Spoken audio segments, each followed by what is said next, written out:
Assalamualaikum warahmatullahi wabarakatuh. Perkenalkan, nama saya Inca Helmi Putri, NIM 210901502133, program studi akuntansi S1 kelas F. Di sini saya akan mempresentasikan tugas ujian akhir semester dengan materi inflasi.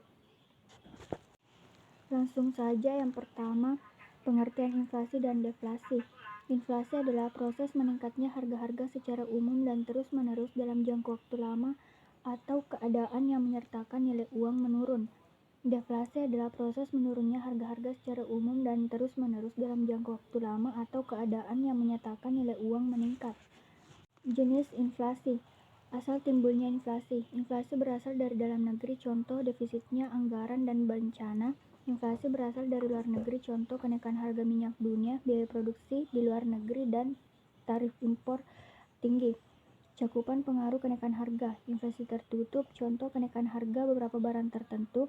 Inflasi terbuka, contoh kenaikan harga secara keseluruhan. Inflasi yang tak terkendali, contoh inflasi yang sangat hebat dan terjadi kenaikan harga secara terus-menerus. Para tidaknya inflasi. Inflasi ringan, contoh kurang dari 10% setahun. Inflasi sedang, contoh 10% sampai 30% setahun. Inflasi berat, contoh 30% sampai 100% setahun. Inflasi tidak terkendali, contoh lebih dari 100% setahun. Penyebab inflasi. Permintaan yang lebih besar daripada supply atau tarikan permintaan, kenaikan bahan baku maupun biaya produksi atau desakan biaya, tekanan permintaan atau dorongan ongkos. Inflasi struktural, peredaran uang kartal yang tak terkendali, kekacauan politik dan ekonomi, tuntutan kenaikan upah.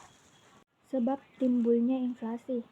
Pertama, tarikan permintaan atau demand pull inflation, yaitu bertambahnya permintaan terhadap barang dan jasa yang menyebabkan terjadinya kenaikan harga.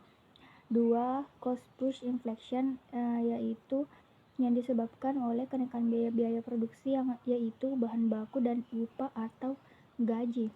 Teori-teori inflasi. Pertama, teori kuantitas atau Irving Fisher.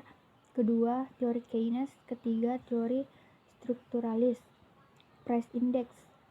Price index adalah suatu perbandingan antara harga dari beberapa komoditi atau jasa pada beberapa titik waktu dengan harga sebelumnya atau base year. Jenis-jenis indeks harga. Indeks harga konsumen, indeks harga produsen, indeks harga yang harus dibayar dan diterima oleh petani. Tingkat inflasi. Tingkat inflasi dapat dilakukan dengan dua cara. Pertama, individual annual inflation rate, yaitu tingkat inflasi dihitung tiap-tiap tahun. Cara ini time consuming dan biasanya tidak lebih akurat dibandingkan dengan tingkat gabungan tunggalnya.